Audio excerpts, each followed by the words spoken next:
Chapter 4. The Illusions of the Ego. 6. The Rewards of God. The ego does not recognize the real source of threat, and if you associate yourself with the ego, you do not understand the situation as it is. Your only allegiance to it gives the ego any power over you. I have spoken of the ego as if it were a separate thing acting on its own. This was necessary to persuade you that you cannot dismiss it lightly, and must realize how much of your thinking is ego-directed. We cannot safely let it go at that, however, or you will regard yourself as necessarily conflicted as long as you are here, or as long as you believe that you are here. The ego is nothing more than a part of your belief about yourself.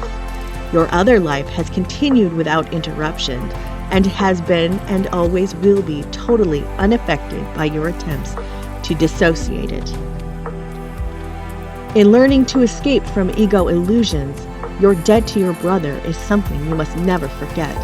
It is the same debt that you owe to me. Whenever you act egotistically towards another, you are throwing away the graciousness of your indebtedness and the holy perception it would produce.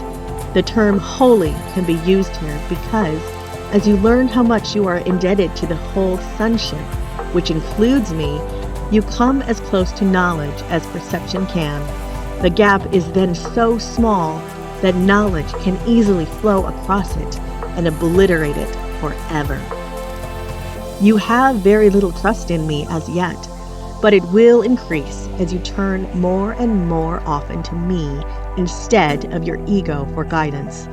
The results will convince you increasingly that this choice is the only sane one you can make. No one who learns from experience that one choice brings peace and joy, while another brings chaos and disaster, needs additional convincing. Learning through rewards is more effective than learning through pain, because pain is an ego illusion and can never induce more than a temporary effect. The rewards of God, however, are immediately recognized as eternal, since this recognition is made by you and not the ego. The recognition itself establishes that you and your ego cannot be identical. You may believe that you have already accepted this difference, but you are by no means convinced as yet.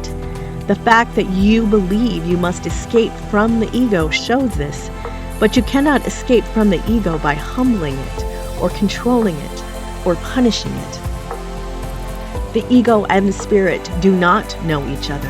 The separated mind cannot maintain the separation except by disassociating.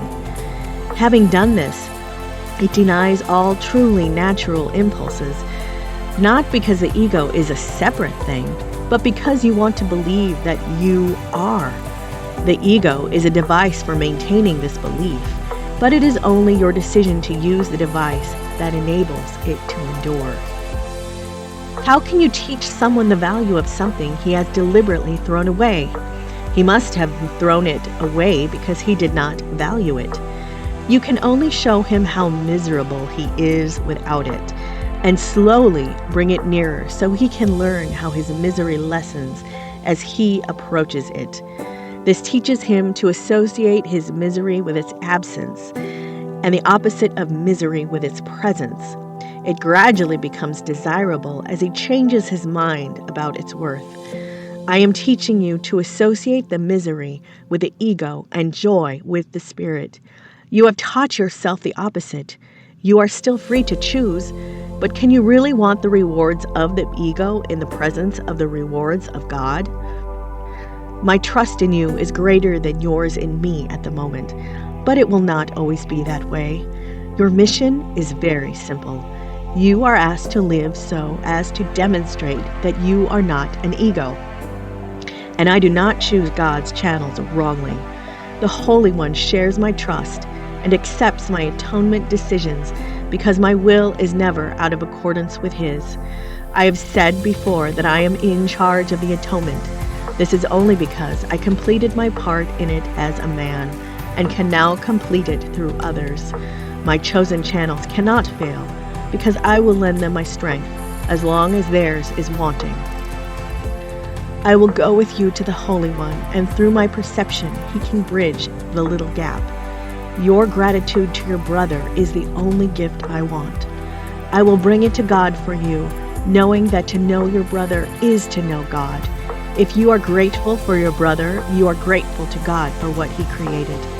Through your gratitude, you come to know your brother, and one moment of real recognition makes everyone your brother because each of them is your father. Love does not conquer all things, but it does set all things right. Because you are the kingdom of God, I can lead you back to your own creations. You do not recognize them now, but what has been disassociated is still there. As you come closer to a brother, you approach me, and as you withdraw from him, I become distant to you. Salvation is a collaborative venture. It cannot be undertaken successfully by those who disengage themselves from the sonship, because they are disengaging themselves from me. God will come to you only as you will give him to your brothers. Learn first of them, and you will be ready to hear God.